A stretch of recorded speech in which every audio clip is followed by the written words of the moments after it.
Hi, my name is Al Gettler, and welcome to another episode of Lead or Be Led, where we really concentrate on leadership. We concentrate on leaders of people, leaders in the marketplace, leaders in social media, leaders in technology, and especially leaders of new ideas. And that's the focus of our show today. My guest today is the Chief Community Officer of a company called RedBubble at redbubble.com. That's redbubble.com. His name is Peter Tomasi. Hi, Peter. Hi, how are you doing? I'm doing well. Thanks for joining us today. Oh yeah, great to be here. Yeah, now you're calling us from San Francisco, is that correct? That's correct. Outstanding. Do me a favor, Peter. Tell us just a little bit about yourself and your background, and then we're going to get into RedBubble. Sure. Well, I've been in web-related publishing, and we used to call it new media. It's not so new anymore, for over 20 years now. I've worked with a range of different content providers and also marketing agencies, including traditional companies such as Reader's Digest. I've done work on America Online, Microsoft Network, and some of the earlier providers, if you remember Prodigy or CompuServe or any of those. So my background certainly goes back to them. My education is a bit in the arts, though. I have a master's degree in creative writing, actually. One of the things we try to bring to what we do at RedBubble is folks who have a background in some sort of artistic endeavor, whether it be writing or visual art, etc. Sounds pretty important for what we're about to talk about. And you know, Peter, I don't know, it might be the Skype connection, but you look a little too young to say that you come from CompuServe, but you know, maybe I'm wrong about that. I don't know. Anyway, let's talk a bit about RedBubble. Now, RedBubble is an idea that actually doesn't come from the U.S. originally. Tell us a bit about the origins of RedBubble. Sure. It was founded in 2006, launched in 2007. Founded three founders, two of whom were artists themselves, one a poet, one who is a graphic designer, photographer, and one of them who is really interested in this emerging technology of print on demand. And the three of them got together and said, well, what can we do to serve our friends and colleagues who are artists, and also serve this, really make use of this technology that allows artists to get their work quickly and easily on products and not have to worry about the chore of holding inventory, of doing shipping, etc. So RedBubble was born as this community of artists. Started with just a handful of them. We now have more than 250,000 artists from around the world. That's incredible. Now, artists need to create, and so RedBubble has given them an opportunity to concentrate on the creation while you guys provide a way for them to sell artwork beyond the gallery wall. So we have a video that kind of explains RedBubble a bit more directly. Let's show that to the audience, and then we'll come back and talk a bit more about RedBubble.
So that really tells the story of RedBubble, from the artist creating the piece of work to loading it up onto the computer to making it a product. And, you know, nice video, gets the concept across. It also answers one of the questions that I always have, Peter, and that is, why don't some of these people that do graffiti work concentrate in a studio and create art, and that was great to see somebody do that and make that a product almost literally at the click of a mouse. So give us some insight as to how artists find you and how they decide which of their artwork is going to end up on the website and what products the artwork ends up on as a result of being on the website. Sure. Well, artists, for most of our existence, artists have found us pretty organically from word of mouth. So an artist will say, have you tried RedBubble? Or an artist will ask, I'm looking for a place to post my art where I can sell it. I don't know a whole lot about printing T-shirts or doing frame prints in mass quantities. Is there a way to get myself known? Or they might be an artist that's popular in a gallery that does a lot of gallery work, and they want to have an additional income stream to that. As you know, not all gallery work is highly profitable. So, in terms of choosing, finding our website, we'll see a range of different artists. We have products for photographers. So we have, we'll print on different types of photographic prints, mounted prints, canvas prints, etc. And then we'll allow a lot of artists to explore areas that they might not have known before. A lot of artists have never produced anything for an iPhone case, or for an iPad case, or for a T-shirt. So what we have found is that, again, the strong word-of-mouth network combined with organic growth has really driven both our visits and the number of artists. Like I said, over 250,000 artists from around the world, now more than 7 million visitors a month.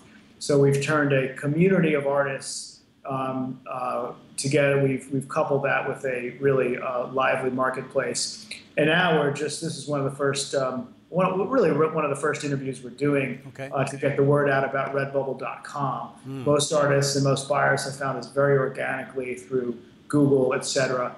Now we're starting to get out there and shout a little bit about ourselves. Excellent. Well, we do concentrate on what goes on in the back room in the show as well. So let's talk a bit about the business model. So does RedBubble create all of the items that are sold via the website that the artists have created in their artwork, or does that happen in some other way? In terms of the design itself or the end product? In terms of the product, meaning I order an iPhone case, is that coming from you? Are you in the back room there creating that iPhone case, Peter? No. Okay. So in many ways, in practically always, we act as kind of the middleman or facilitator for the artists. So the artist uploads their work.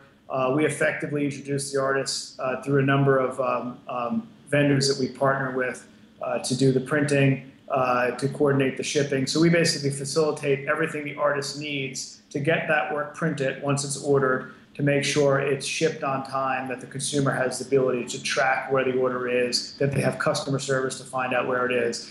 And the artist effectively, the main work they do is around uploading fantastic artwork, setting their own margin. So one of the unique things about their marketplace is the artist can say, I want to have a $20 T-shirt or $25 T-shirt, so they can check their own basically their cut of what they're going to get.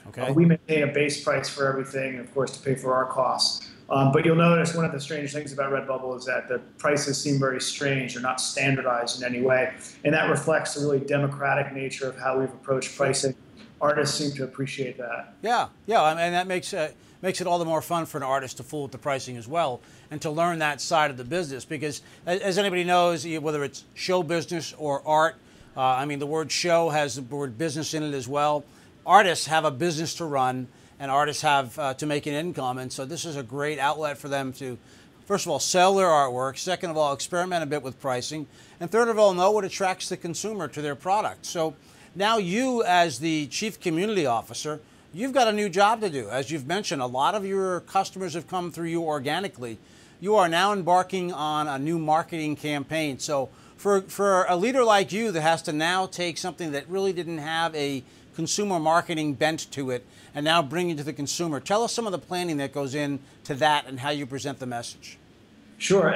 It's particularly interesting for us because one of the things that we've realized is that we're not a typical brand. And in fact, in many ways, we, unlike larger brands or big fashion names, we don't sit in a conference room and sort of think about, well, this is what people are going to wear or hang on their walls this year. What we've basically done is taken more of a crowdsourcing approach and said to our artists, you guys are going to determine what people are going to be wearing, what they're going to be putting on their walls, what they're going to be sticking on their cars or putting or handing out as gifts. So we've let that marketplace really self-regulate itself in many ways. Mm-hmm. So when we thought about branding, it was a real challenge. And what we really decided was that we'd create a brand that lets, that doesn't sit really boldly in front of the art, but sits a little bit in the background. So in many ways, our brands are individual artists. So we see every artist on our site as a brand, as a design brand, as an art brand, waiting as a t-shirt brand, waiting to happen. So if you even look at our logo, it's transparent in the middle. And part of the reason for that is that you can see the art behind or in front of in front of the work, in front of the logo rather. So we try to develop a brand that's very versatile in that respect. It doesn't mean we don't do things like advertising, traditional types of advertising, display, paid search, email, etc.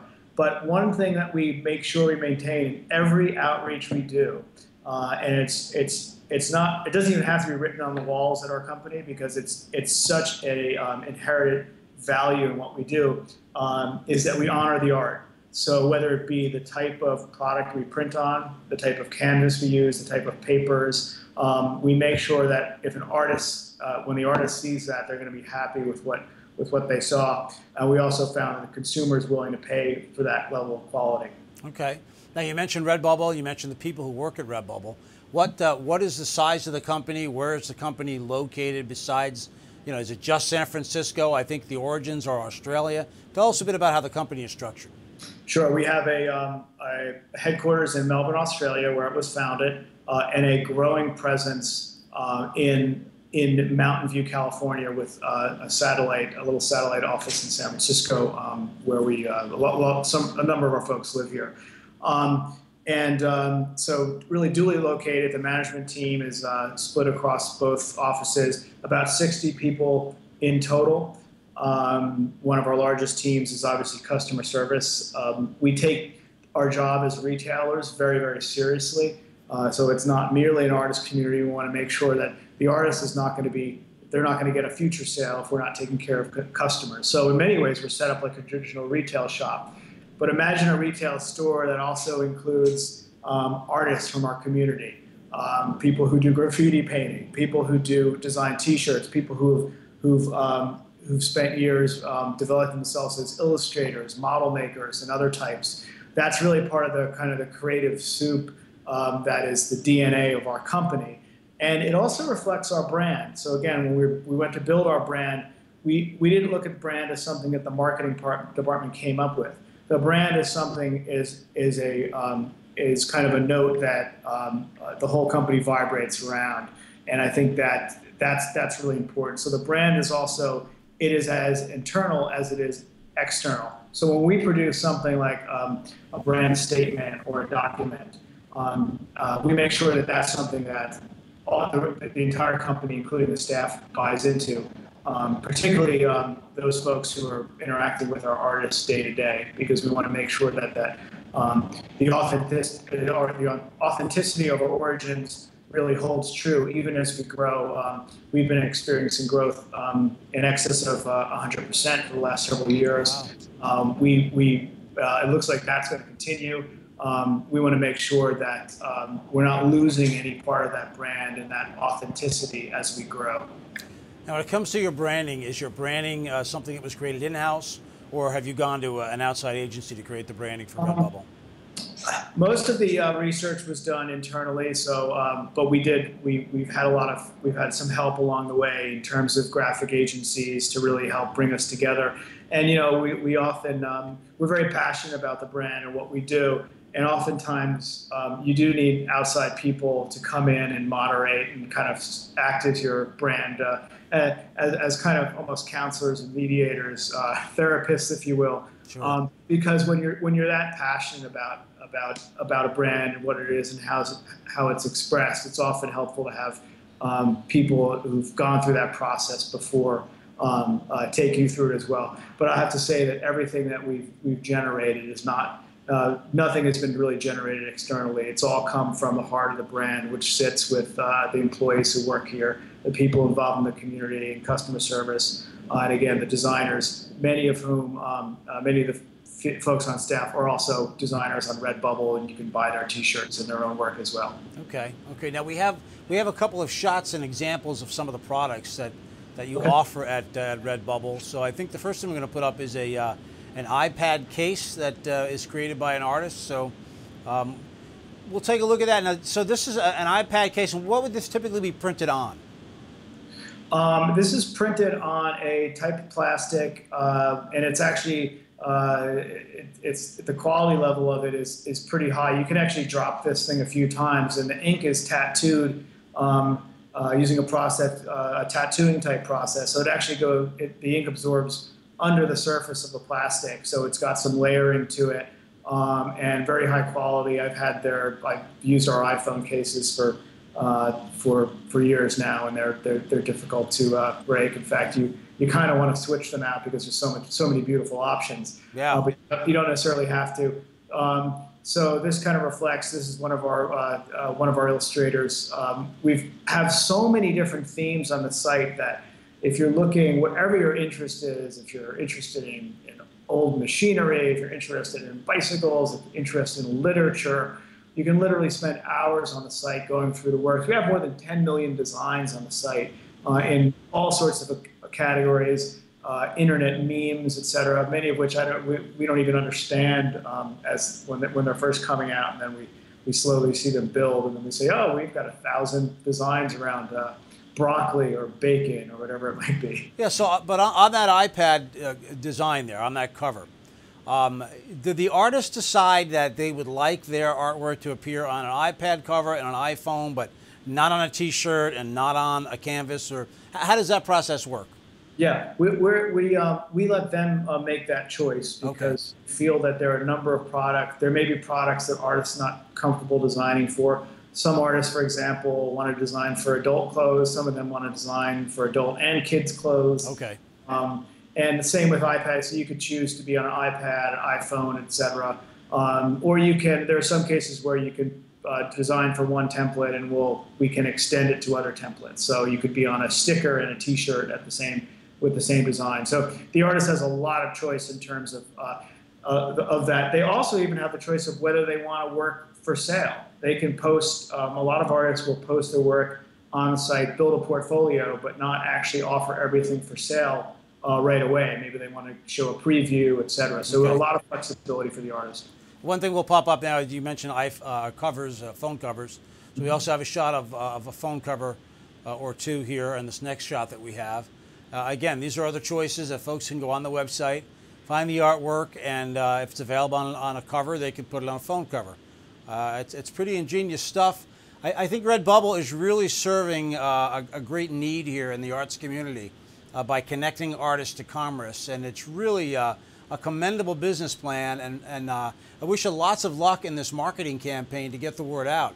If we can show the logo for RedBubble one more time, and Peter, if you can go ahead and give the RedBubble website and the best way for folks to find you, that would be great. Sure, it's www.redbubble.com. All right, great. Well, Peter, thank you very much for being my guest. I've enjoyed having you tremendously. I think this is a great idea. I urge you on. I'm going to tell all of my family and friends about RedBubble, and I have a feeling I know where I'm going to be shopping for the next few holidays and birthdays, so that's great. Great. Thanks very much for your time. Thanks for being here. Well, folks, that wraps up another edition of Leader Be Led. I hope you enjoyed that. We're trying to bring you a variety of topics and a variety of ways that people really do lead in the marketplace and really do lead and bring things forward. We love creative ideas. If you have anybody that you think we should have as a guest on Leader Be Led, please let us know by emailing us. You can find the email on the website, or you can even send us a Twitter message at LeaderBeLedTV. On Twitter, and we would love to hear more from you. So with that, that's our episode. We'll see you again very, very soon. Take care.